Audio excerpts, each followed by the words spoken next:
Muy buenas tardes.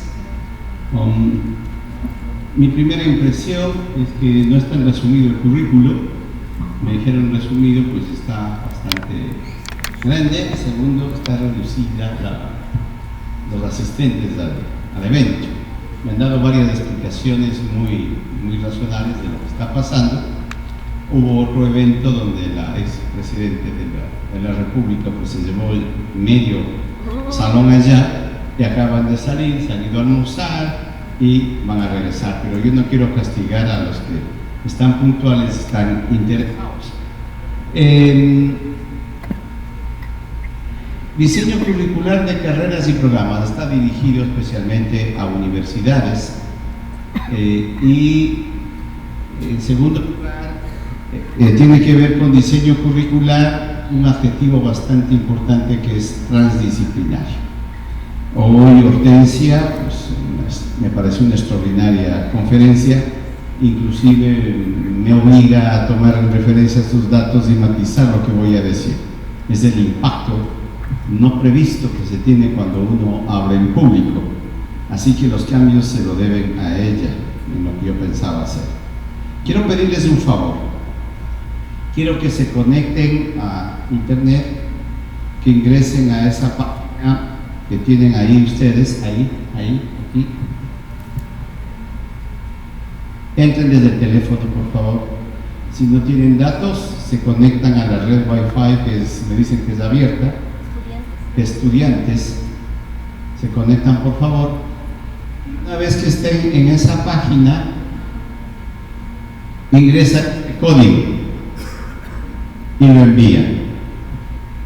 ¿Qué quiero que contesten? Con una sola palabra, por favor, no pongan mayúsculas. Es más, admito que no lo pongan tildes.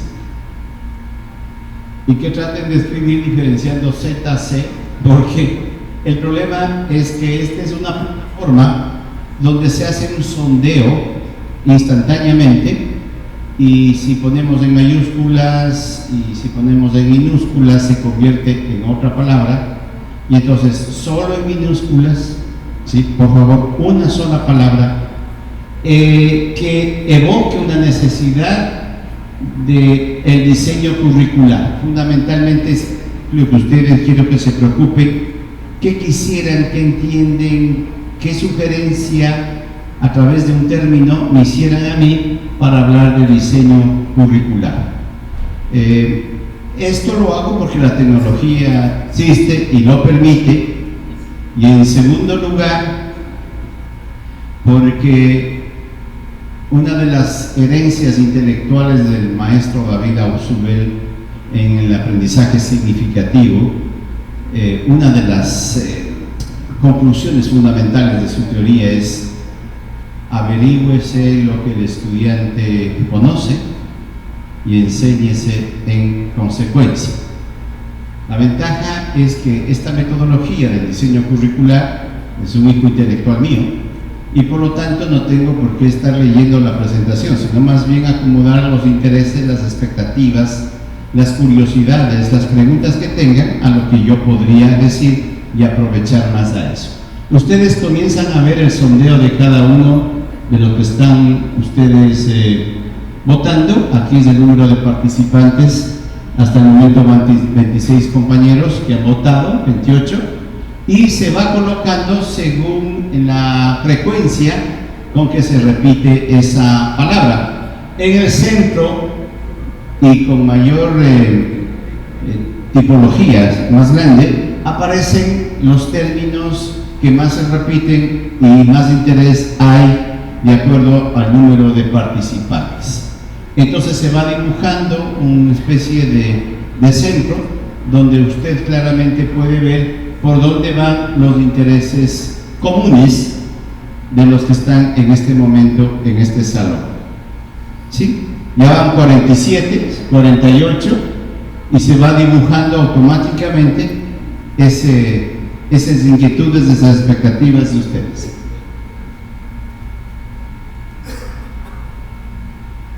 Démosle unos segundos más, van 62 compañeros, 64. Bueno, si hubieran todos los que estaban en la mañana, en la mitad de la mañana, tendríamos que llegar como a 400 personas. Yo voy a parar eso en 100, espero no equivocarme, pero ya tendría una muestra representativa del asunto y creo que me va a obligar a trabajar con lo que ustedes van poniendo ahí. Vamos 78 compañeros. Es una manera muy práctica, sencilla, para que usted sepa por dónde van las expectativas, las inquietudes con respecto al tema que me han pedido que trabaje con ustedes. Van 87, 88, 90, 92.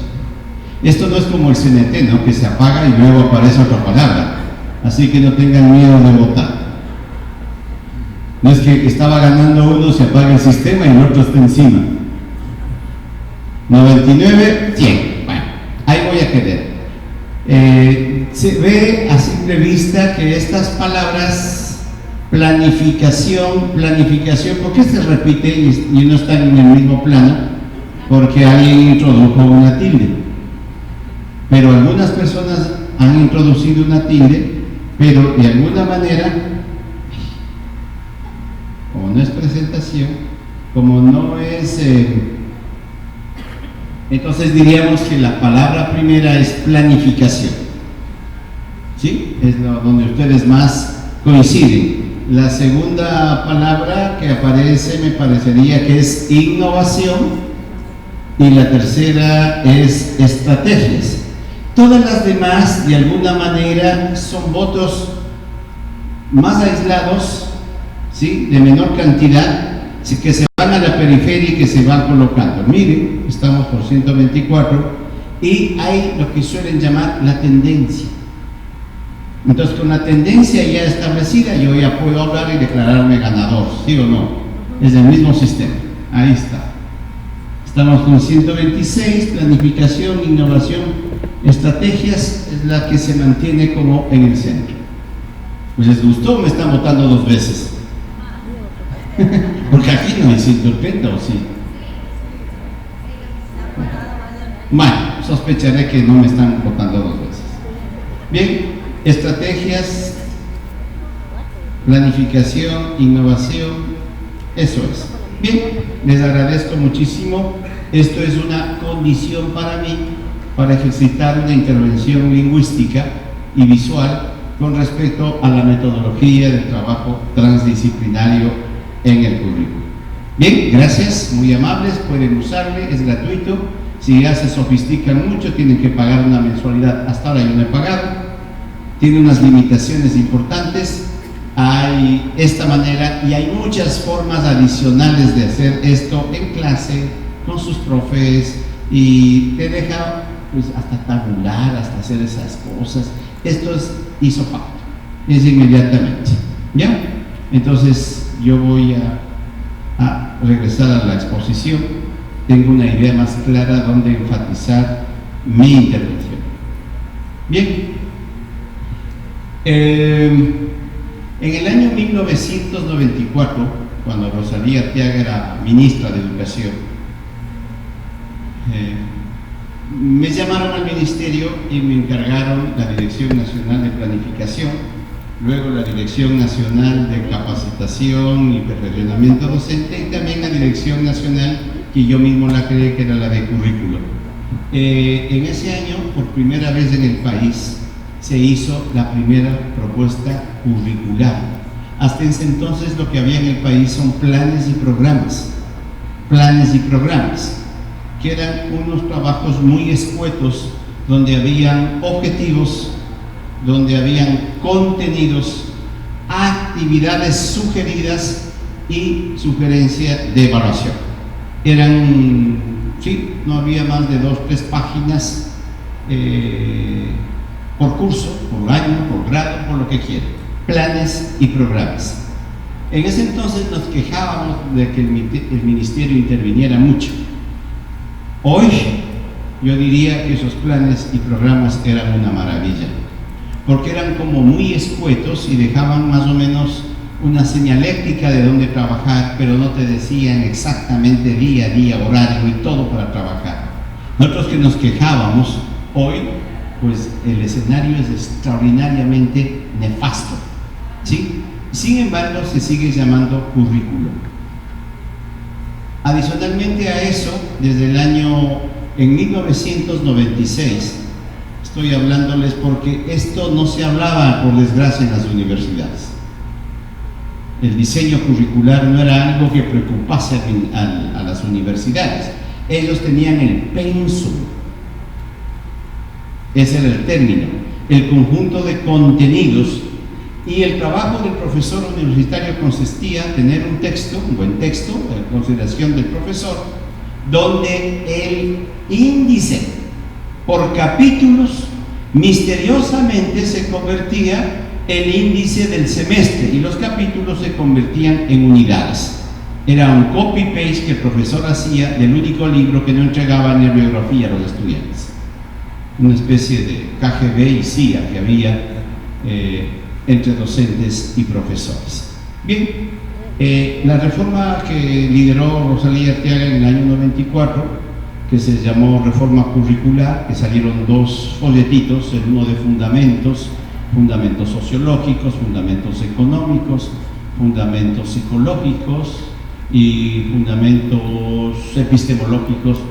Era un folleto de fundamentos, es decir, por qué es bueno repensar y promover un cambio educativo. Y el segundo era la reforma curricular, en cada materia, cada área, desde primero de básica hasta 10º, nosotros fuimos el que abrimos el 10º de básica, tenía una sola página. Eran bloques de contenidos fundamentales, ¿sí? Desde educación básica hasta el 10º, no había más. Entonces era un folleto bastante cortito. Asimismo, Rosalía sale del ministerio y nosotros a renglón seguido salimos. Hubieron los reformuladores de la reforma y en 1996 apareció a mi parecer, la reforma que más vigencia ha tenido en el país, que es la reforma curricular consensuada. Y pues hasta ahí el consenso era porque supuestamente el lenguaje en que hablábamos, el lenguaje de los fundamentos, el haber priorizado desarrollo del pensamiento, desarrollo lingüístico y el trabajo en valores y actitudes, para ese entonces era un lenguaje raro. Peor cuando nosotros citábamos la teoría del aprendizaje de David Ausubel sobre el aprendizaje significativo y términos medios complicados, pero que implicaban cierta fundamentación científica, que implica trabajar un sujeto de quien hablamos como en la gramática de la primaria, pero en este momento les llamábamos una noción, y a esa noción tratábamos de organizarle una clase superior, el género próximo, el supraordinado, el infraordinado. Eso yo personalmente recibí mucha crítica de muchos pedagogos importantes del país, porque esa terminología extraía a los profesores y extraía a los estudiantes del verdadero aprendizaje que supuestamente se daba en las aulas. Bueno, ya pues 25 años de aquello, y resulta que esa propuesta en los postulados fundamentales están vigentes. Hoy mismo van a conversar con Julián, que es el que me acompañó en el proceso del 94, su hermano Miguel también trabajó, y pues como fracasó porque ya no había quien nos sostenga en el ministerio, pues Julián, Miguel han trabajado en Colombia y acá hemos casi estado huérfanos en el proceso, y hoy, después de 25 años, a diferencia del 94, tenemos una cosa que es empírica, es decir, ya no es sugestivo, ya no es soñador, ya no es ilusión vana. Los mejores colegios de Colombia están bajo el paraguas de la propuesta que hiciéramos en el 1994, y los mejores colegios del Ecuador también. Bien, no creo que hayamos conseguido todo lo que hubiéramos querido. Ha habido dificultades. Para mí la última década en el Ministerio de Educación ha sido de un retroceso impresionante. Ha habido poca libertad de cátedra, hay poca autonomía para los centros educativos, no se diga para los maestros y profesores. E inclusive, aunque la ley permite que los centros educativos puedan presentar innovaciones, estas son cambiadas, no se da paso o se queda en el trámite burocrático. Pero si esto es alarmante en los colegios regidos por el Ministerio de Educación, me es más triste para la universidad, porque desde la ley, pues las universidades son autónomas. Yo con este método, con esta metodología más bien, he logrado hacer pues, alrededor de 40 proyectos a nivel nacional en carreras de todo tipo, no solo educación. Yo he trabajado con equipos de biólogos, he trabajado con arquitectos, he trabajado con ingenieros, he trabajado en medicina, he trabajado en enfermería. El único que he aprendido soy yo, porque lo que yo no entro a cuestionar el campo disciplinario de estos profesionales, pero hago las preguntas pedagógicas que me permiten ir clarificando el diseño curricular. Lo que quiero decir es que hubo tanta coerción, tanta guía, tanto instructivo, que prácticamente el diseño curricular se convirtió en llenar formatos, en tener una calculadora para saber cuántas horas y cómo distribuyo, que el porcentaje, pero no se pensaba cómo podría formarse a los estudiantes en una profesión y que además esa profesión le permitiese a él un proyecto de vida personal y adicionalmente colaborar con el desarrollo del país. Son factores que uno tiene que pensar, pero la idea es no piense, ejecute, no piense. Y claro, cuando uno comienza a asociar con los pasos del año, ¿cuál es la mejor ejecución o realización? Es cuando uno ejecuta ya sin pensar, porque lo ha hecho tantas veces que lo tiene automatizado, que lo tiene rutinizado. Y el término adecuado para eso es el término destreza. La destreza es un proceso mediante el cual uno, de tanta repetición y de tanta ejercitación, hay un momento que ejecuta sin recurrir al pensamiento. Sería un estorbo pensar, porque eso implica falta de eficiencia, falta de rendimiento, de performance. ¿Ya? Entonces ya pueden entender que el criterio que se impuso en el Ministerio de Destrezas pasó facilito a las universidades. Y no hubo una sola facultad de educación que dijera, nosotros no estamos de acuerdo. Al contrario, a las facultades de educación, como decía la doctora Hortensia hace un momento, se les impuso un formato genérico de formación. Yo me negué a trabajar con ese formato. Por consiguiente, de educación hice pocas, porque en las otras áreas no les importaba, como que querían tener al cuerpo docente formados como activistas sociales o políticos más que como profesores o maestros o docentes.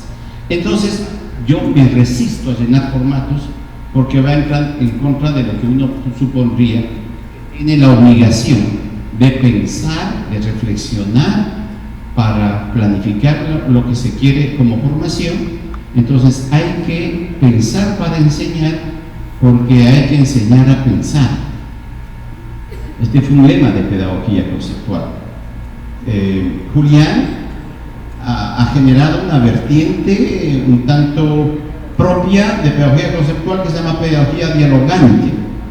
Él, con los principios básicos del año 94, más los que como pedagogo, uno de los más reconocidos de Latinoamérica tiene, ha generado propuestas que hoy mismo se llaman pedagogía dialogante, y tenemos un compromiso con Julián, y que va a ser la conferencia del día de mañana, si es que subsiste la asistencia, será de pensar si se viene o no, es sobre pedagogía del desarrollo integral.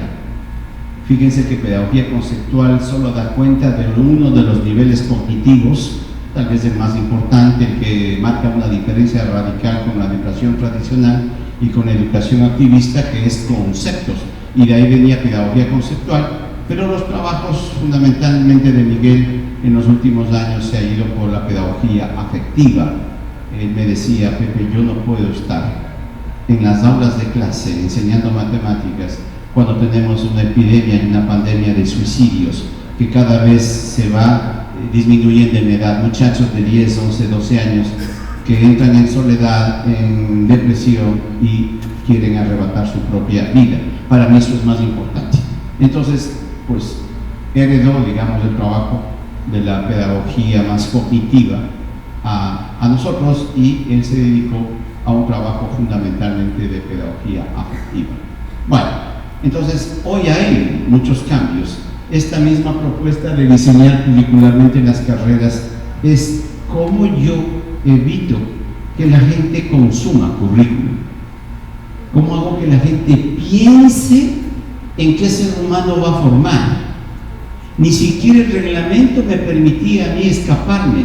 Hay hasta ahora, eso que han mejorado muchísimo, he de reconocer en los nuevos reglamentos y normas que sacó el CES. Ha mejorado muchísimo la terminología, pero siguen confundiendo destrezas con habilidades, con competencias, siguen confundiendo lo que el profesor realiza como profesor con desempeño.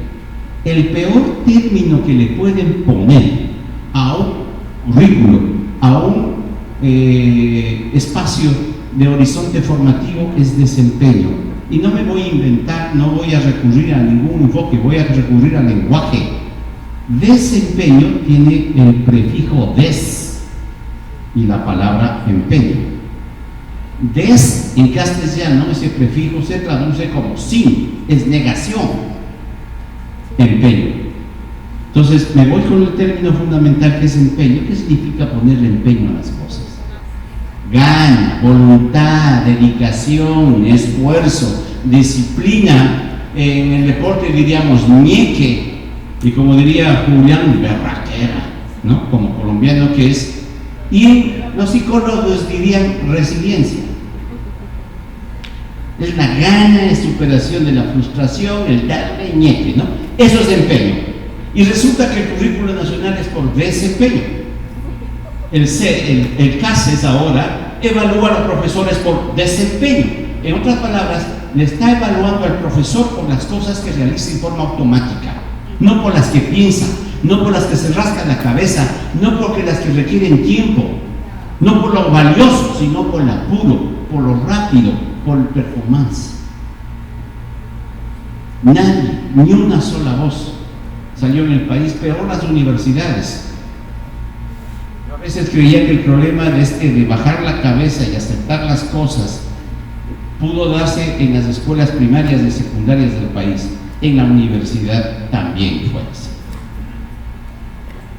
Y se supone que en la libertad se cultiva el pensamiento libre, creativo, crítico. Pero hablamos de destrezas, hablamos de desempeño. Entonces, ¿cómo se convierte el desempeño en evaluación?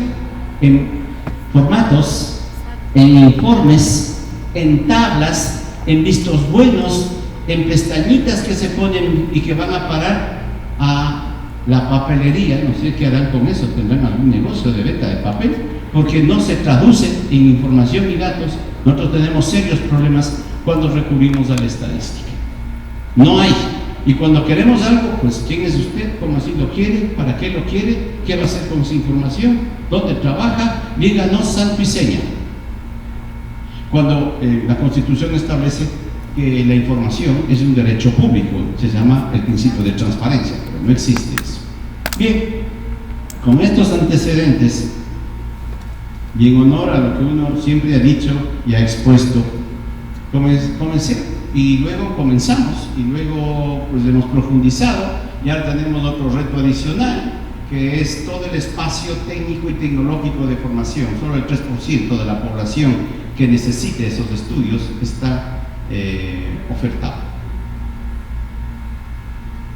Hay más de 200 y pico de miles de niños, ni estudian, ni trabajan. Y hay abogados, hoy lo decía bien, fue la doctora, ¿no?, que decía, pues uno pensando en la formación, yo sí digo que los abogados y que otros que reciben mi crítica y los economistas se comieron este país en los últimos 15 años. nos reglamentan hasta cómo respirar.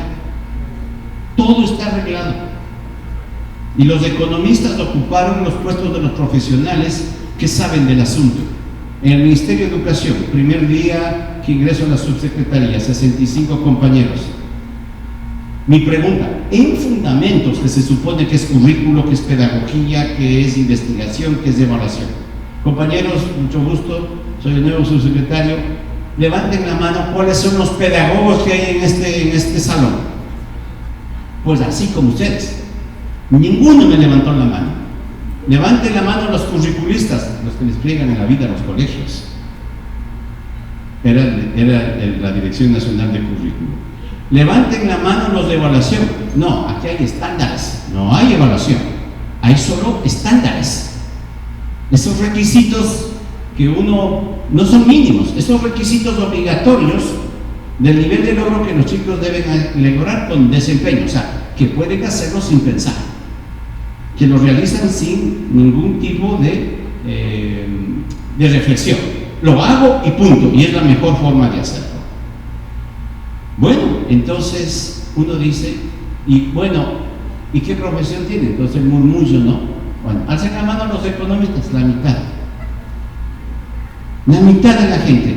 Los otros, sociólogos, los otros eran todo menos gente que hacía educación o pedagogía. Interesantísimos los chicos. Yo les dejaba, me rompieron el corazón, les llegaban pero porque yo les colocaba en el sitio que necesitaba.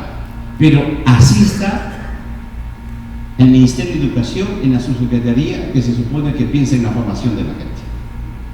Bien, entonces, ¿cómo hago yo si de pronto llega una universidad en el 2014 y me dice, José, tú eres pedagogo, nosotros queremos reformular 26 carreras, 26 carreras.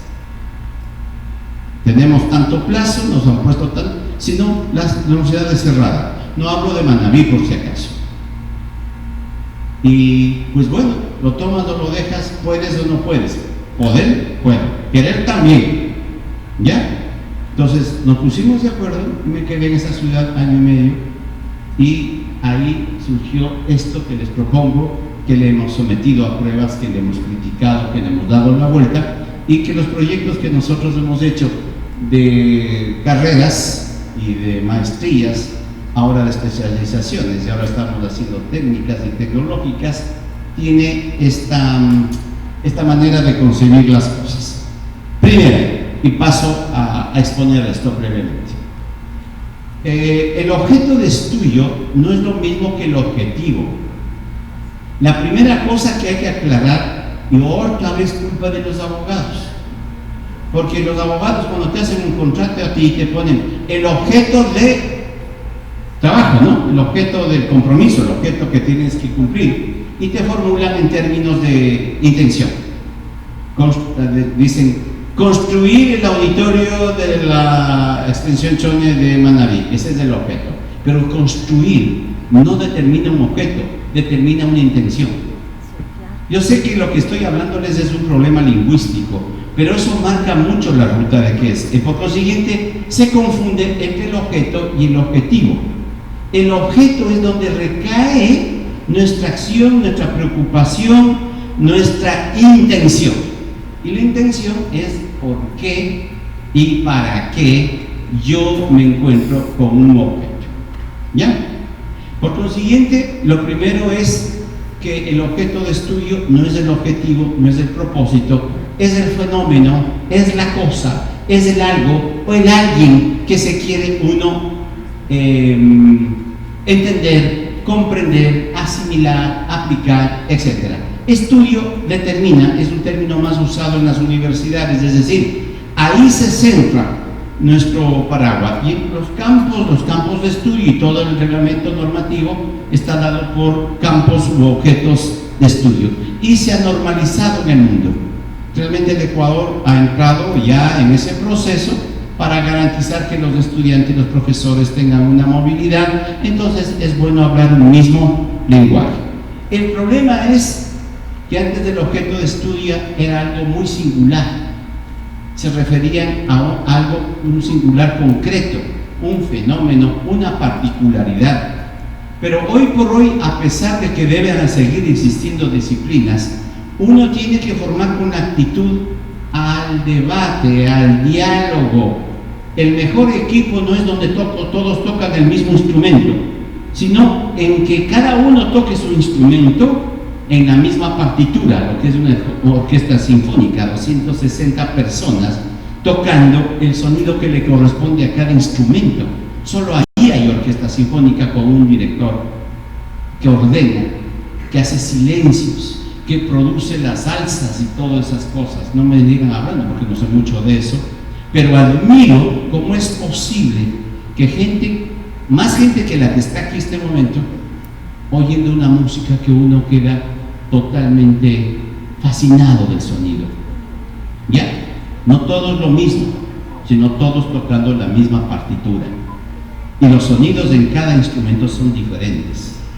Bien, entonces, cuando uno está acostumbrado a trabajar disciplinariamente, que ha sido la historia de las tecnologías y de las ciencias desde Galileo Galilei, podríamos decir, enfocados en algo preciso. A veces cuestionamos este método y se sigue cuestionando como exclusivo, como simplificador, pero yo les digo, pero si no ha sido intención, es la limitación de la inteligencia y pensamiento humanos el que nos obliga a abstraer una parte. Bueno, pero ya hemos recorrido, hay mucha agua bajo el puente que he recorrido. Hoy, ya, yo soy especialista en algo, pero tendré la actitud suficiente para escuchar a otro especialista. Cuando varios especialistas de algo se unen en función de un objetivo, en función de un propósito, sin perder los límites y el desarrollo de cada una de esas especializaciones o disciplinas, estamos en la multidisciplinariedad. ¿Ya? Estamos reunidos, varias disciplinas, respetándose la manera como cada una de estas trabaja, pero estamos unidos porque queremos o tenemos un mismo propósito. Esa es la multidisciplinariedad. Algo más avanzado que la multidisciplinariedad es la interdisciplinariedad. Ahí inclusive ya no solo es el objetivo, sino que uno está predispuesto a salirse del carril de la estructura de cada disciplina para resolver un problema en forma común.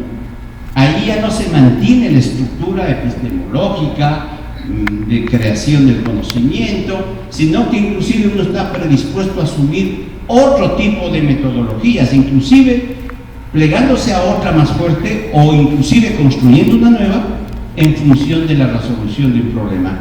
Esa es la interdisciplinaridad. Es más fácil decirlo que hacerlo. Y el problema es que hemos puesto trans. Y entonces quiere decir mucho más allá de las disciplinas, mucho más allá de lo multi y mucho más allá de lo inter. La transdisciplina comienza con un objeto de estudio que ya no es una estructura singular, sino es un sistema. Y al declarar un sistema como objeto de estudio, nos obliga no a abandonar nuestras disciplinas, sino es bueno que tú seas bueno en tu disciplina, pero que estés dispuesto, tanto actitudinalmente como teórica y prácticamente, a abandonar el confort de la disciplina en función de afrontar la resolución de un sistema. Entonces, la primera cosa cuando se formula una carrera es enfocar el objeto de estudio como un sistema. Y un sistema es un conjunto de partes, de elementos, ¿sí?, que interrelacionados pueden cumplir, pueden cambiar, pueden hacer cosas. Y entonces el sistema va a obligar a que nos enfrentemos personas desde varias especializaciones, que podemos ceder nuestras propias estructuras disciplinarias en favor del objetivo, y mucho más complicado, inclusive abandonar las posturas propias de la estructura de cada disciplina en función de nuevas, porque los problemas requieren pensamiento mucho más creativo para resolverlos. Ahí estaríamos en un enfoque interdisciplinario. Por consiguiente, esta estructura ascendente tiene un punto de partida: formular no un objeto de estudio, sino un sistema. Un sistema. Al pensar como un sistema, tenemos que tener las partes claras, pero también el todo. Esa versión de ver las partes es una visión analítica, que ha sido criticada. La versión del todo solo te da una percepción del todo sin entender todas las ligaciones de la parte. Pero cuando tú eres capaz de hacer las dos cosas, por eso las otras disciplinas son fundamentales, porque es posible que esas visiones, percepciones, esas metodologías, esos marcos teóricos complementen tu visión tanto analítica como holística. Esa cosa de tener ida y vuelta recursiva entre las partes y el todo y las partes, se llama hologramática. ¿Sí? Porque los dos extremos son perniciosos. Lo analítico te pierde la idea de por dónde estás, y lo holístico solo te deja en percepción y no en conocimiento.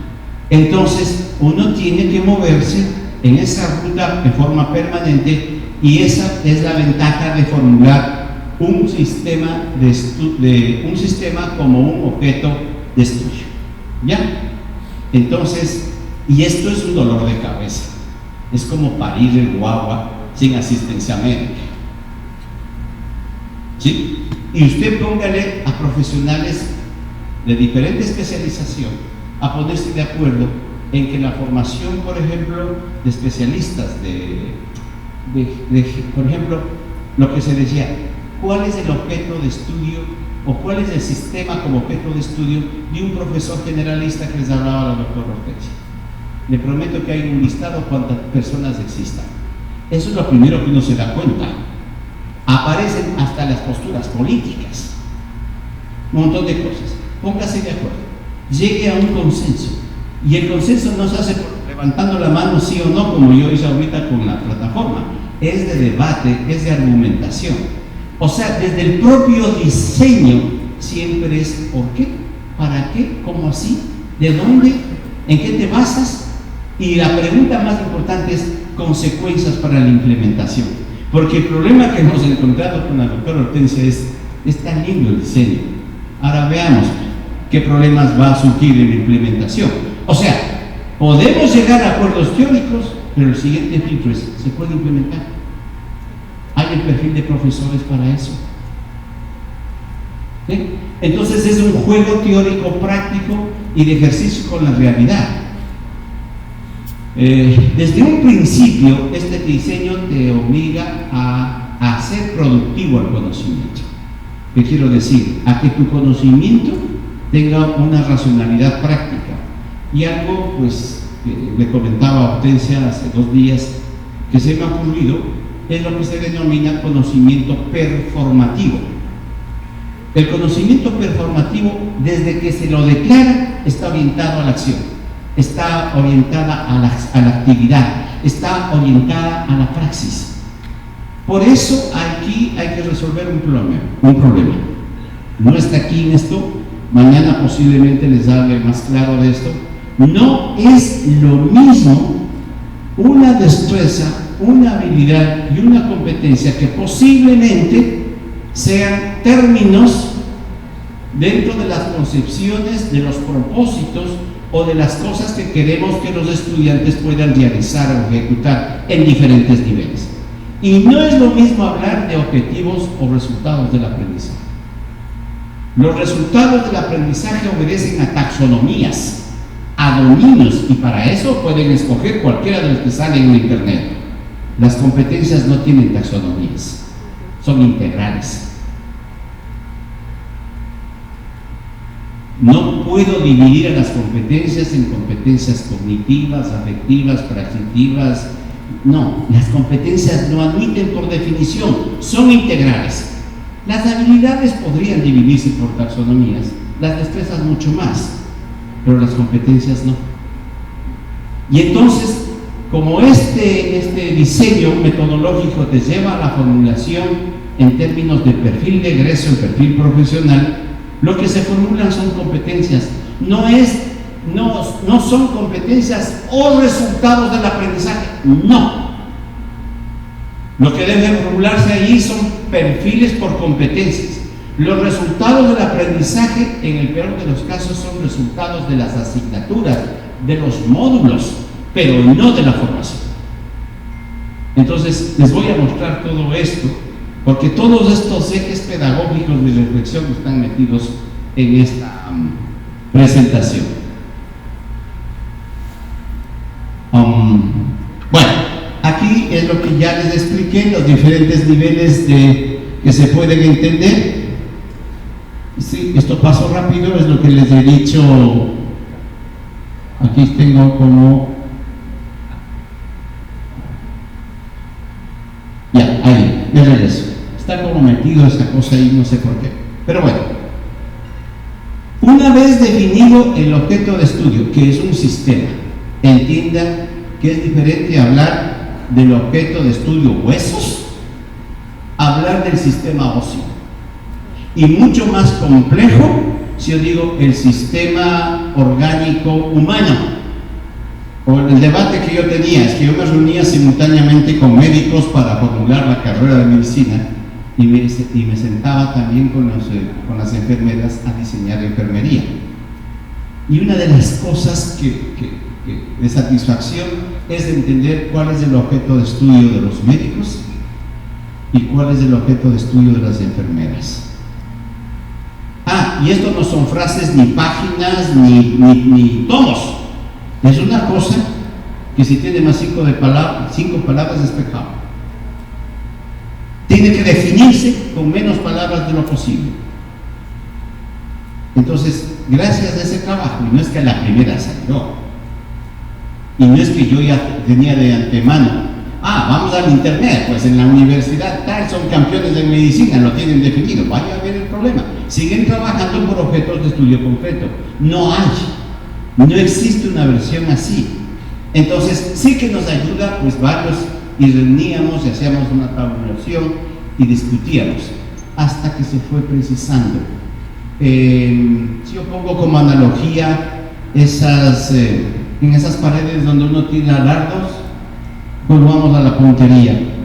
Cuando yo busco el centro y llego por lo menos al círculo, no al centro, y todas las que llego ahí sin pegarle en el centro, pero todas están justamente llegando al mismo sitio, no en el centro, eso se llama precisión. Es un término de la física, es precisión. No pego en el centro, pero estoy llegando ahí mismo. Algo le pasa a mi mira, algo le pasa. Disparo y llego allí. ¿Se acuerdan de los chicles esos que hacíamos en las ferias? Siempre había unos señores que ponían chiclets y ponían unos billetes. Uno disparaba apuntando, estaban tan dañados de adrede que uno apuntaba y entonces después más o menos al azar unos que disparaba y acertaba en un chicle. Era más barato comprar el chicle, pero estaba en eso conseguido. Entonces precisar es dar siempre en el mismo lugar, eso es ser preciso. Exacto es que además del mismo lugar es en el centro. No es lo mismo preciso que exacto.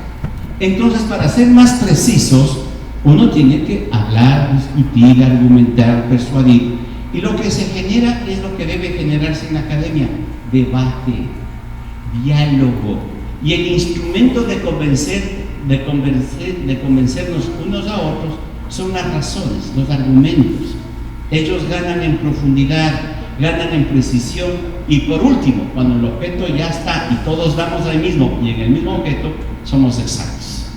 Son términos o filtros o criterios de la física que lo usamos también en el diseño curricular.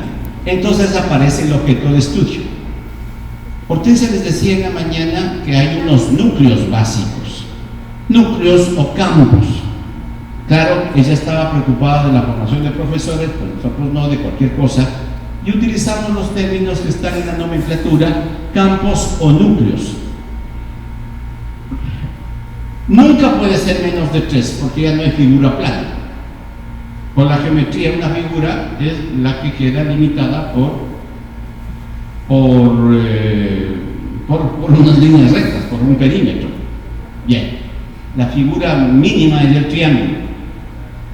Pero no, un diseño no gana en exactitud ni precisión porque tenga más campos. A veces dicen entonces tomamos todos los aspectos, todas las profesiones para resolver un problema. Pues entonces es como meter en una banda de música a todo el pueblo porque todos pueden hacer algo. Seguro que nadie toca ni nadie escucha. Entonces uno tiene que poner límites. ¿En qué campos? Porque tiene tiempo, porque tiene limitaciones, porque no hay perfiles de profesores. Por un montón de razones usted dice, lo que yo puedo hacer y comprometerme a hacer es esto. Y uno tiene que ser muy realista, porque después se inventan nomás materias, se inventan nomás y no hay profesor. ¿Ya? Entonces, aquí pues yo he puesto el ejemplo con tres campos. Entonces, dado el sistema como objeto de estudio, la pregunta es, ¿y de qué conocimientos y qué metodologías? Voy a decirlo de otra manera. No todas las carreras tienen los mismos campos, cada una va a depender de muchos factores. Pero en general, a mi modo de ver, hay 4 en que uno debería escoger la formación que va a hacer. 1, el campo filosófico. Y en el campo filosófico uno debería poner el campo epistemológico, el campo ético, el campo de la lógica, todo lo que es la disciplina del pensamiento reflexivo. ¿Ya? ¿En todas las carreras se requiere eso? No. Y el problema es que querer aparecer en todas las carreras eso. Entonces le forman a un técnico electricista para empatar la cable de aquí a allá en epistemología, en el estudio del arte. Y no puede poner taipe al cable eléctrico. ¿Ya? No todo, depende del nivel, depende de lo que ustedes quieran y puedan hacer. Primera cosa. El segundo nivel es el nivel científico. ¿Qué dice la ciencia con respecto a eso? Y de la ciencia, ¿cuáles campos están más cercanos? ¿Qué queremos discriminar de aquello que podemos formar, que queremos formar, y escogiendo el campo de las ciencias? Un tercer campo es el campo tecnológico. Cuando hablamos de metodología, estamos en el campo tecnológico. ¿Bien? Lo tecnológico es el estudio de lo que hacemos, el estudio sistemático de lo que hacemos, siempre desde el punto de vista de la explicación científica. El campo técnico no. El campo técnico es el hacer, es la destreza. Son esas cosas precisas que el alumno debe incorporar para hacer algo. Eso es la técnica. No confundan técnica con tecnología. Cualquier otro campo, pero para mí en esos campos uno debería escogitar los campos o núcleos que vamos a invitar selectivamente para poder abordar, para poder estudiar, comprender y dominar el sistema como objeto de estudio. ¿Ya? Entonces es un ejercicio de reflexión y toma de decisiones. Lo bueno es que cuando por fin estamos de acuerdo, el diseñador les hace una pregunta: ¿y cómo se implementa eso? Piensen ustedes cuando estemos abriendo la maestría, la carrera, esa cosa que ustedes ponen ¿funcionará? ¿Conocen a alguien que tenga ese perfil en el Ecuador? ¿O van a tener que llamar a alguien en particular? Sí, podemos traer expertos internacionales. ¿Ah, sí? ¿Y cómo va a ser el horario? ¿Él va a quedarse aquí 6 meses dictando 2 horas diarias? ¿O tendrán que hacer, si le invitan a alguien, una semana intensa? ¿Y el trabajo de la gente? O sea, esa es la joda, por ejemplo, que yo hago. Tan lindísimo teóricamente, tecnológicamente, técnicamente, ya está. Ya les digo, ¿y esto cómo se implementa? ¿De dónde me sacan? Ah, dice, vamos a traer 8 profesores internacionales. ¿Y han visto cuánto vale un pasaje? ¿Y han visto el hotel? Y no le va a cobrar los $50 que le paga un profesor de posgrado, le va a cobrar 500 y $1000. ¿Ya? Entonces no va a poder cobrar $5000 la carrera ni 4000, tiene que ser 15 y 18. Ah, pues que 15 y 18, bueno, si vamos a traer 8 profesores internacionales, con 15 y 18 me voy a Europa. ¿Para qué voy a quedarme a estudiar aquí? Este es el problema que estamos viviendo ahora. Las maestrías ecuatorianas, los programas de grado son muy caros. Entonces los profesores se lanzan a estudiar en otros países. Solo en Perú, un programa de posgrado vale la mitad del ecuatoriano. Porque dicen, bueno, aquí se vende el perfil, bueno, gracias por lo que me tocaba a mí, y se vende por el profesor, por el docente, por el capo. Sí, perfecto, pero ese no le va a cobrar los $50.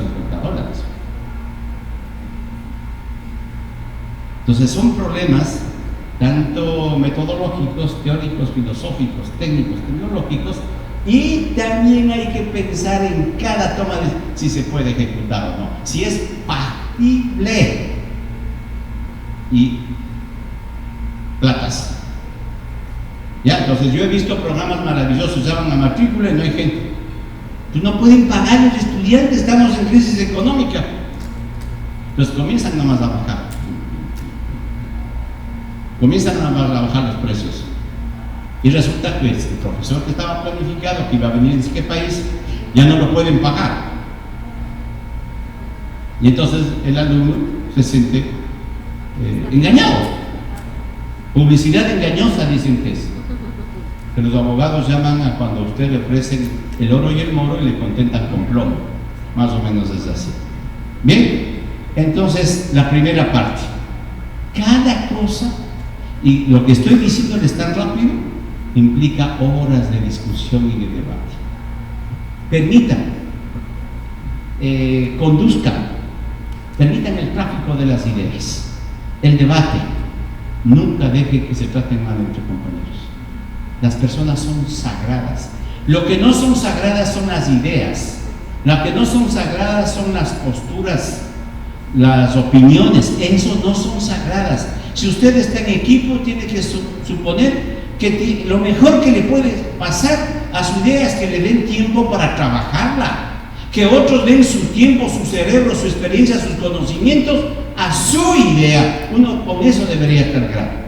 Segunda consecuencia es que fruto del análisis, de la crítica, del debate, su idea puede ser aceptada, modificada o rechazada. Y eso es lo mejor que puede pasar. Pero el trato entre personas tiene que ser de altura, de respeto. Las ideas son las que mueren, las personas son sagradas. Y eso se llama academia. Cuando alguien no comparte una idea y me lo dice y me hace ver que yo estoy equivocado, uno debería ser grato. Esos son los amigos del alma. Los que te dicen, te acarician y te mienten, esos no duran. A la primera se escapan. Con la primera que pasa, quiero decir ideas, ¿no? ¿Ya? Bien, entonces quiero mostrarles que inclusive en un proceso de esto el profesor se forma académicamente, en que la discusión y el debate debe ser realmente el ejercicio de un docente universitario, no la imposición de las ideas.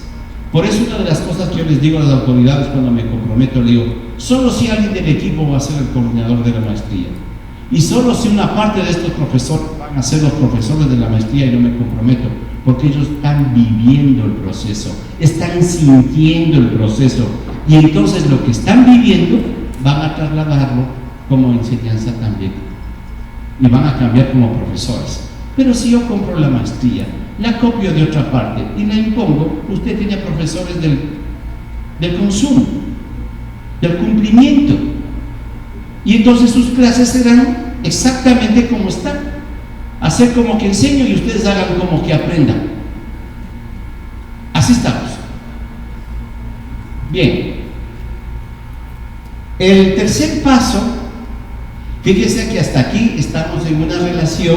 La primera de encontrar los núcleos son los más fuertes, ¿sí? Los invitamos a la filosofía, le invitamos a la ciencia, le invitamos a la tecnología, le invitamos a la técnica, hacemos una selección, siempre en función del sistema o el objeto de estudio. Eso es la interdisciplinariedad.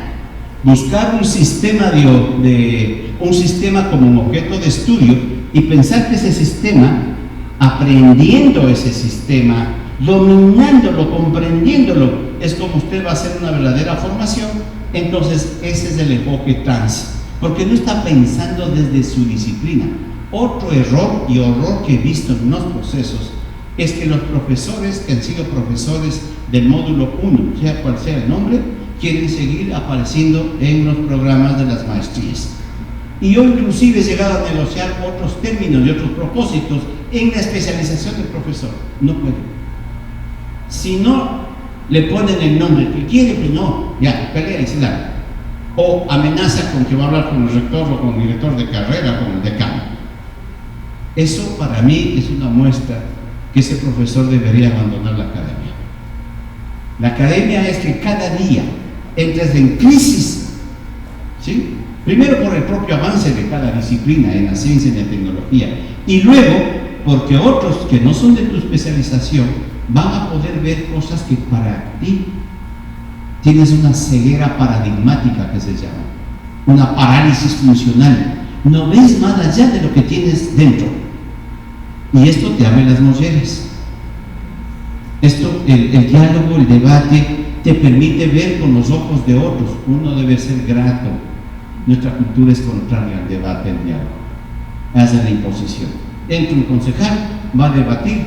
A mí, mis opiniones me respetan. No, ustedes que merecen respeto, sus opiniones no. Entonces, si no permite que la critiquemos, las analicemos, las aceptemos, rechacemos, mejor ni las diga.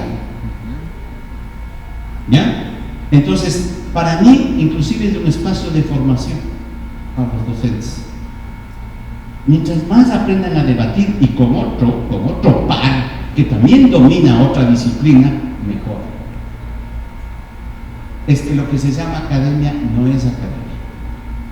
La academia actual, en el sinónimo de debate, de diálogo, de discusión permanente, no existe en la universidad.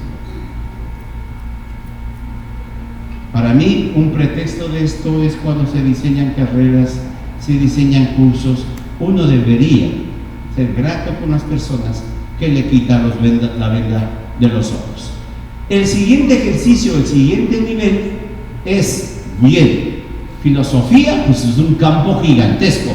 La ciencia es un campo gigantesco. Hay tanto y tanto y tanto que aprender que nos hemos visto obligados a hacer perfiles profesionales, varios niveles. Entonces, el currículo siempre es una selección.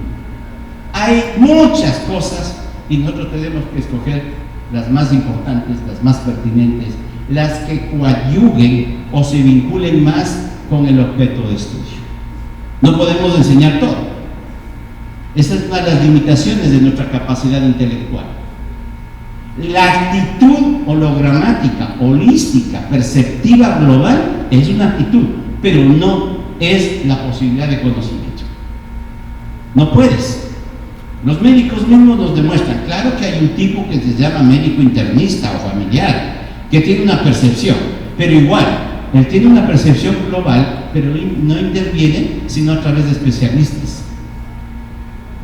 ¿Por qué son así? ¿Qué malvados? ¿Qué perversos? No, es por limitaciones intelectuales de nuestro desarrollo. Recuerden que somos primates con algo de habla. Y por desgracia el habla no se sirve para pensar, sirve para joder al prójimo. Entonces, usemos para pensar, para dialogar. Y la pregunta del millón es, y esto es bonito y simpático, acá se encuentran más a gusto a los profes, pero también con el dejo y la inercia de siempre. ¿Cuál es la inercia y el dejo de siempre? Llamar a las unidades curriculares que tienen un mismo propósito objetivo, ahí sin un resultado del aprendizaje, llamarlo de la manera tradicional. Yo hablaba con ingenieros físicos. Muy bien, vamos a ciencias básicas, ya les voy a mostrar una carrera en una página. Y entonces me decían, a física. No podemos ser ingenieros constructivos si no estudian física. Muy bien, vamos a estudiar la física. A ver, ¿cómo se llama el módulo 1, el módulo primero de física? Módulo 1, asignatura 1. En caso de física, física 1. Le digo, yo no sé nada de física. ¿Qué es física 1? Física 1, pues dan por entendido que 1, pues quítele el 1 y póngale nombre y apellido al guagua. Usted no les llama a los hijos 1, 2, 3, 4, pues. Les llama Juanito, Hortensia, Narcisa, Marcos, ¿o no? Y algunas mamás le ponen José para que digan que es de uno. Bueno, José algo, José este otro, José este otro. Todos son Josés. Entonces yo les digo, ¿y para qué es bueno estudiar Física 1? Porque sin Física 1 no puedes entender Física 2. Es la lógica programática del pensum, del viejo pensum. Eso no es currículo. Ya les debo mostrar que eso no es currículo, eso es pensum. Entonces van a toparle, compañeros, colegas, con ese problema. Hasta para vender las carreras y los programas, los módulos deben ser por sí mismos el nombre tan pertinente que el alumno entienda por dónde va. Pero si todas las materias son cálculo 1, matemática 1, física 2, química 1, anatomía 3, pues no, yo con los médicos peleaba. Dices que el cuerpo humano es complicadísimo sistema, y entonces fisiología 1, fisiología 2, no me joda, diga que es 1.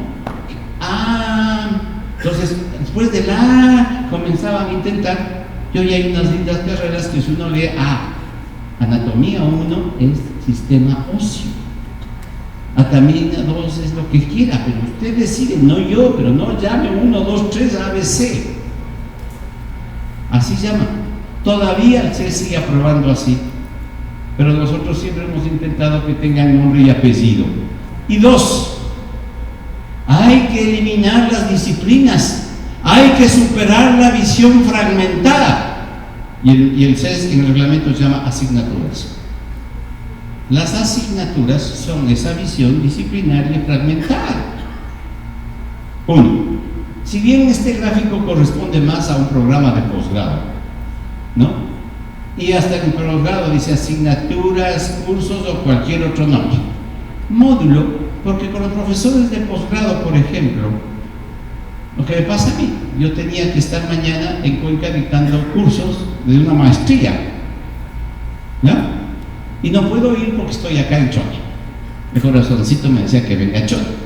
Entonces yo hablé para que se altere el cronograma, se altere la fecha. Claro, si fuera una concepción asignaturista, es imposible porque cada asignatura es un prerequisito para otra. Si yo no sé A, no puedo estar en B. Si no es 1, no puedo estar en 2. Así trabajamos. Pero cuando es módulo, yo no tengo problema en cambiar el horario. Problema de implementación, problema de desarrollo muy real, que el profesor que iba a venir no viene, ¿qué hago? Es que tiene que ser 1 porque el siguiente es 2. Por eso para mí el diseño curricular tiene que estar estructurado por módulos, por una serie de problemas, no solo del conocimiento, de la flexibilización, sino de la ejecución. Se paraliza. Claro, y luego hay problemas. Usted ofrece una maestría en 1 año y por estas cosas de secuencia y todo, terminan los 2 años. Sí deberían estar presos los decanos y los directores de carrera. Obvio, porque lo tienen que prever. ¿Ya? Ese es el ejercicio de trabajar por módulos. Usted ve, ese es el ejercicio en cada uno de los campos. Si ve esas materias en rojo,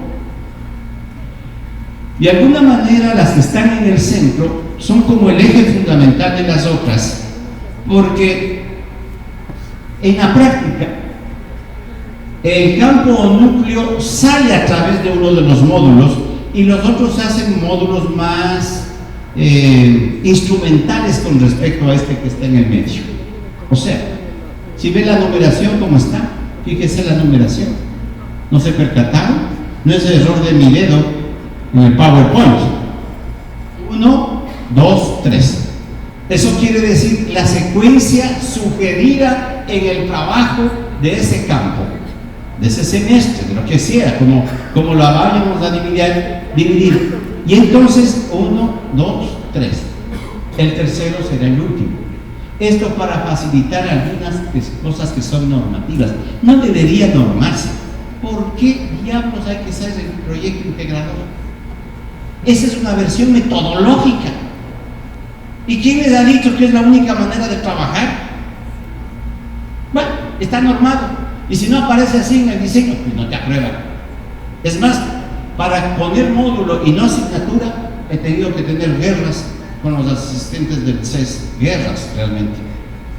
¿No? Es que dice asignatura en el reglamento. Pero también dice cursos o equivalentes, pues. ¿Ya? Entonces, si es un currículo flexible, más real, pues me parece que hay que diseñarlo de esa manera. Avanzo. Nodos disciplinarios. Esto ya pueden ser disciplinas. Y aquí también se juega otro criterio, otro filtro: innovación. Las universidades, igual que los colegios, en el colegio hay una imposición total del ministerio, pero las universidades se copian de unas a otras. ¿Qué es diseñar? Coger ni sé qué currículo, ni sé qué parte, cambiarle alguna cosita y ¡pah!, le meten. Y entonces, la decisión de estudiar en una universidad u otra no se debe a la bondad, a la innovación, a la adecuación, a la pertinencia del currículo, sino a facilidades de otra índole. Yo soy de la tesis de que el currículo debe venderse por innovación y debe venderse por sus profesores. Así venden los americanos, los europeos, sus programas. No le ponen todito la malla curricular. ¿Qué le importa a un pobre que recién va a entrar a martirizarse en la universidad? Lo que dice es: ¿qué es lo que usted va a poder obtener, sacar, pensar, reflexionar, hacer? Perfil de egreso, perfil profesional, y qué profesores le va a garantizar que eso sea así. Eso se vende en otros países. Calidad de profesores y calidad de diseño. Punto. Que aquí le damos comidita, que aquí le damos cafecito, son cosas secundarias. Cosas secundarias. ¿Ya? Entonces, ahí, por ejemplo, en este trabajo, tenemos un programa con, hasta el momento, 9 módulos. Otra historia. Programas, menos mal el CES ya ha limitado en la última versión, ya ha puesto un rango. Yo veía programas de año y medio y 2 años a menos de maestría, de 23, 24 y hasta 30 asignaturas. Era una licenciatura recortada. Y entonces resulta que iba a enseñar matemáticas, pero tenía que estudiar epistemología de ni sé qué, la ni sé cuánto, ni sé qué, 24. Ahora las maestrías pueden ser de un año. Pueden ser de un año. Deberían ser de un año. Ustedes ya les comentaba que al menos en educación es una desgracia para la mayoría de los profesores que son mujeres, del 70%. Solo 3 de cada 10 son hombres. Pero a los posgrados se inscriben más los hombres y egresan más los hombres. Porque las mujeres, siendo mamás, siendo esposas, teniendo que ir a lavar la ropa y a seguir cocinando, entonces un año se le vuelve todo un camino largo y la deserción es altísima. Por eso el otro día que nos enteramos que las maestrías se redujeron a un año, pensábamos en educación y decía: por fin las maestras van a terminar sus grados. Porque las maestras, por una serie de cualidades hasta evolutivas, tienen maneras propias, saberes innatos para ser profesoras, madres y todas esas competencias que se exigen ahora. Los profesores lo intentamos, pero tenemos más chances. Yo cuando estoy en una maestría, en un programa, no estoy pensando qué voy a hacer después, lo único que estoy pensando es dormirme. Pero las mujeres no. Llegan y hasta les quieren descobijar. No sé lo que quiere el negro. ¿Sí? Bien. El siguiente ejercicio, bueno, aparecen, esto está pensado para una ingeniería, esos rectángulos verdes es cuando una vez se ejercitan los grandes procesos curriculares, uno podría seguir definiendo más asignaturas, más módulos.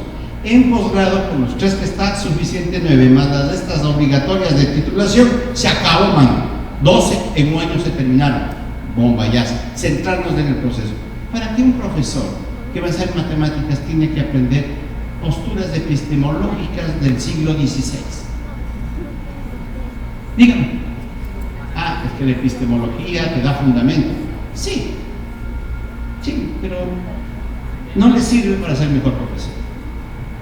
Bien, eso parecería en ese caso. Este me gusta más, digamos que no es una carrera con las 3 estamos. Inmediatamente uno debería preguntarse, es para nosotros, en el diseño, estamos pensando para formar, pensando para enseñar. Yo les digo, nos hemos visto 2 semanas seguidas con los profesores. Les digo, muy bien, vamos al siguiente, ya están las asignaturas. Hagamos la malla. ¿Qué malla? Aguante un ratico. Aguante. Vamos a introducir otro criterio para revisar todo lo anterior. ¿Cuál es ese criterio? El objeto de intervención. ¿Qué es el objeto de intervención? Si yo le enseño en este campo 3 asignaturas, 3 módulos, 3 cursos, 3 unidades curriculares, como le dé la gana llamarle, ¿qué hace el alumno con eso? ¿Qué puede hacer? ¿En qué de su formación va a poder intervenir? Porque lo que se supone es que puedas intervenir. Solo que ahí estoy de acuerdo con ustedes. A nosotros nos enseñaron a intervenir en la sociedad, en el contexto, dejar que los pobres no sean pobres, todo eso. Y no sabemos intervenir cuando tenemos un alumno de carne y hueso que tiene dificultades particulares. Pero puedo resolver y meterme a la carretera, paralizar el tráfico para que el gobierno nos haga caso, para que nos den agua. Eso no son problemas que resuelve la educación. Pero el problema que resuelve la educación es por qué el muchacho no me está aprendiendo. ¿Qué dificultades tuvo cuando hizo un ensayo? ¿Qué dificultades tiene para formular una tesis? ¿Qué dificultades tiene? Etcétera, etcétera. ¿Por qué no puede comunicar sus ideas? Eso es lo que usted debe conocer y aprender y resolver. Pues no, yo tengo que ir a parar el tráfico para que el gobierno de derecha de tal y cual pueda resolver y nos atiendan a nosotros. Eso se ha hecho. Entonces la pregunta del millón es, con esas asignaturas, módulos o cursos, ¿en qué pueden intervenir? Y esa pregunta, ese criterio, les devuelve a revisar lo anterior. Se molestan muchos profesores con eso, porque yo mismo les desbarato el castillo. Les molesto porque les digo, es que hemos hecho un análisis teórico, hemos partido el conocimiento en pedazos, hay partes del ensamblaje, y bueno, son las piezas adecuadas para que el profesor haga lo que queremos que haga o que deba hacer. No, pues vamos otra vez al revés. Eso se llama recursividad. Poder volver sobre los pasos recorridos a ver si el camino que estamos haciendo es el más idóneo, el más cabal, el más pertinente. Recursividad. Entonces en cada campo es eso. Y también creo que ya es momento de comenzar a entender que si yo tengo 9 módulos más los 3 de la unidad de titulación, 12. Inclusive estoy pensando que deberíamos reducir a 8, a 7, porque el año escolar universitario no tiene 12 meses, tiene 8. Ahí hay otro problema práctico que se acaba de introducir que no había antes. Los semestres son de a 4. Entonces, esta versión tendría que trabajarse de otra manera.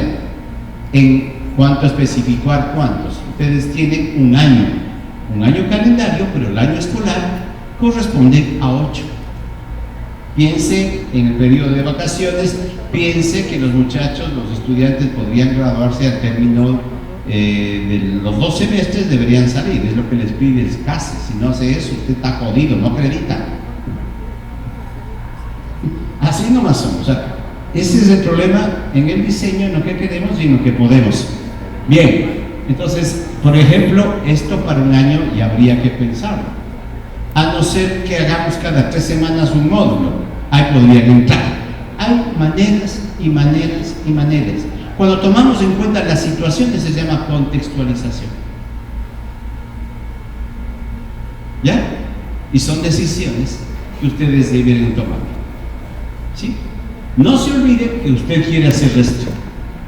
Esto es cómo lo vamos a conseguir. Y por último, ¿de dónde salen las competencias? ¿De dónde sale el perfil? Del estudio de demanda, empleabilidad y pertinencia, de lo que quieren los empresarios, de la encuesta a los bachilleres y a los egresados. Mentira. Sí debe tomarse en cuenta eso para ver si su reflexión académica y formativa coincide con las necesidades. Si no, hay que volver a trabajar. Hacer que la educación sea exactamente como te requiere es dejarlo atado al presente. Pero el mismo reglamento y la misma posición del CESES tienen que ser estudios prospectivos. Es decir, a pesar de medir mi próximo paso, yo es que quiero bajarme donde ustedes, entonces tengo que ver un camino más largo. Y entonces, en la perspectiva, resulta que algunos módulos o el mismo programa o la misma carrera resulta totalmente irrelevante. O sea, lo primero que debería usted, antes de ponerse a ver objetos de estudio y carreras, es si la carrera va a seguir existiendo y esos profesionales van a seguir siendo demandados. Sí van a ser, pero resulta que ahora el médico ya no solo se contenta con leer el libro de anatomía, el de fisiología, el de farmacología. No, hoy tiene que moverse en la plataforma, manejar un robot para operar a 10.000 kilómetros de distancia. Es el mismo médico con otros instrumentales mentales y materiales. Entonces, si no cambia o se elimina la carrera o el programa, se va a hacer lo mismo, pero con otro estilo de formación. ¿Ya? Y no se contente porque hay una gran demanda de estudiantes. No tienen a dónde ir. No tienen a dónde ir. Si fuera más libre la elección de las universidades, no sé cuántas universidades serían gigantescas y cuántas desaparecerían. Así que nos estamos jugando la supervivencia de nosotros mismos y de la institución. Cuando yo digo competencia, vuelvo a recalcar a uno de los argumentos iniciales que les dije. Las competencias de lo que los estudiantes, al término del desarrollo formativo, van a poder realizar. No hacer simplemente, realizar. ¿Sí? Realizar. Cuando la competencia está dirigida a pensar en lo que pueden realizar, se llama conocimiento productivo performativo. Está orientado el mismo lenguaje a la práctica, a la transformación. La misma competencia en sí es lenguaje transformativo, porque va a transformar la realidad, primero la del estudiante y luego se supone la de los del profesor y luego la de los estudiantes. Es performativo en ese sentido, porque solo en la redacción ya transforma la realidad, la vuelve realizable.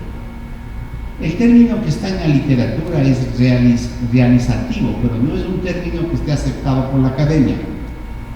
Me parece que podríamos traducir a realizable, capaz de volverse una realidad. Por consiguiente, las competencias transforman la vida de las personas que están involucradas en ese proceso formativo. No es una destreza la competencia. Las destrezas pueden aparecer en alguna partecita de los módulos, en alguna partecita, que los alumnos sepan cerrar el tubo de ensayo para que no se contamine la muestra. Eso es destreza. Tendré que dañar tubos de ensayo, dañar muestras hasta que sepa cómo cerrar y cómo cuidar.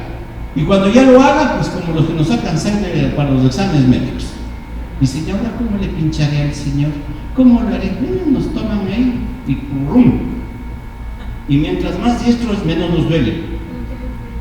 Mire para otro lado, ¿no? Para chillar. Pero eso es destreza. La competencia no es automatizable. La competencia es movilizar los recursos personales, entre esos los aprendizajes, entre esos mis aptitudes, entre esos mis actitudes, pero también de los otros, también de las otras personas, porque las competencias no son ejecutables y realizables en solitario. Por eso que decía Rosalía, las competencias, a ella decía habilidades blandas por un problema de traducción. Y es el problema, creo yo, ojalá no esté equivocado, que las famosas destrezas vienen de una de las acepciones del inglés, que es skills. Skills se traduce como destrezas, como habilidades y como competencias. Entonces, como tenemos más familiaridad con las competencias laborales o el skills de orden operativo y básico de la formación industrial, empresarial, eso se pasó a la escuela, y al colegio y a la universidad. Yo hubiera querido que la universidad imponga sus criterios académicos, fue exactamente al revés. No hay crítica, no hay pensamiento académico. Por eso el término de los perfiles son competencias, requieren pensamiento estratégico. Las destrezas no requieren pensamiento, a lo sumo es ejercicio técnico, y las habilidades requieren algo de pensamiento para agruparlas en función de un proyecto. Las habilidades son pensamiento táctico. Todo esto, lenguaje militar y lenguaje administrativo, y ahí se nos vino. Pero tenemos que cogerle pues con filtros, ¿ya? Y entonces, ¿cuántas competencias hay? Yo he visto programas de carreras, 2, 3, 14, 15, 18. Evalúe eso. Evalúe el programa con 18 criterios diferentes, porque una competencia o un resultado del aprendizaje, que no es lo mismo, pero están así declarados, se vuelve el criterio de evaluación de programas. Si usted tiene 14, no pasa 1. Si tiene 4, es mucho mejor. Entonces, una cosa importante en un diseñador es formular adecuada y correctamente la competencia. Al término del proceso formativo, el alumno será competente para. Y ahí hay otras cosas. Creer que va en indicativo, va en infinitivo, y si va esto, no es otro, es diferencia de competencia objetivo, es un error. Los objetivos son las intenciones del profesor, del diseñador, y las competencias son lo que los alumnos tendrán que pensar, realizar, ejecutar. Y entonces ahí tiene usted todo el diseño metodológico desde la concepción transdisciplinar. Para terminar, pues este es el mismo. Ahí tengo ejercicios de maestrías ya hechas, realizadas. No alcanzo a leer qué dice ahí. Ese es el desarrollo humano desde el aprendizaje y la enseñanza. Ahí tiene el objeto de estudio, tiene los núcleos, tiene los módulos, tiene el objeto de intervención, tiene las competencias. Eso es una maestría.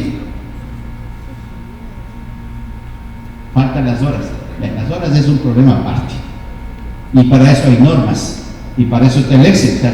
Con fórmulas se automatiza. Esto no se puede automatizar. Estos son decisiones frutos de la reflexión, del debate, del contexto, de las circunstancias, de la implementación, de la afinidad de profesores, si tiene todo eso o no tiene. Otra, esta está en vigencia, la autora casi total de esa maestría fue la doctora Hortensia, ahí está. Otra maestría, no tiene que leerse el proyecto de 120 páginas, tiene que ver un dibujo. Pero todo lo que les he dicho está en las interrelaciones. Eso es un sistema. Puede ver las partes sin perder el todo. ¿Qué hay que modificar? ¿Qué hay que cambiar? ¿Modificó? Pues usted puede hacer las modificaciones en las partes sabiendo que hay una interdependencia, una interrelación. Esta otra, en pedagogía, en planificación ambiental. También la doctora Hortensia es la culpable de esto, ¿ya? En entornos digitales, este es en línea, ni siquiera hemos hablado de la modalidad, el mismo sistema en línea. ¿Dónde cambian las cosas? En las relaciones matemáticas y aritméticas que se establece para la educación presencial y todo eso, y en la infraestructura, y en las condiciones de los profesores, pero el diseño del cerebro es lo mismo, ¿ya? Esa es una carrera de ingeniería. Toda la ingeniería está ahí. No, déjeme ver qué es. Ingeniería ambiental. Ahí dice algo de ingeniería ambiental. Todas esos colores, esas cosas, son las ciencias básicas, las ciencias especializadas, los campos, etcétera, etcétera. Ergonomía, esta es una especialización en ergonomía laboral. Estas que les muestro, no les digo dónde, pero están en ejercicio. Prevención de trastornos ergonómicos laborales. Recuerdo un médico experto en eso, pero también habían especialistas de los otros campos. Es hermoso dialogar y debatir con quienes no comparten nuestras visiones, posturas de información. Uno aprende. Esta que es diseño y desarrollo de proyectos integrales de ingeniería civil y arquitectura en vigencia. Es un éxito en la universidad que diseña esto. Sentarles a los ingenieros y a los arquitectos en la misma mesa fue como el agua y el aceite. Las 3 primeras yo estaba también, no va. Se peleaban por todo. Pero a partir de la 4ª comenzaron a encontrar los puntos. Hasta eso debe aprender a manejar el mediador. ¿Ya? Y miren, ahí está. Es una maestría que está en vigencia en el Ecuador. Ingeniería en seguridad industrial, carrera. Toda la carrera está ahí. Esta es ingeniería civil. También estuvo doña Orten ahí conmigo, peleando con los ingenieros. Esa es toda la carrera de ingeniería. Claro, ellos le dicen física 1, le dicen cálculo 1, cálculo 2, cálculo diferencial. Sáquenles, pues a ver que van a trabajar para darle el nombre correcto. Y háganles formular qué recursos movilizan para intervenir en qué. Eso aprenden ellos. Y luego pueden ejecutarla, pueden implementarla y pueden hacer cambios si fuera del caso, sin problema ya.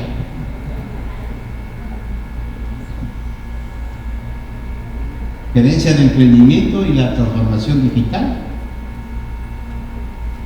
Y gracias. Hasta ahí llegué.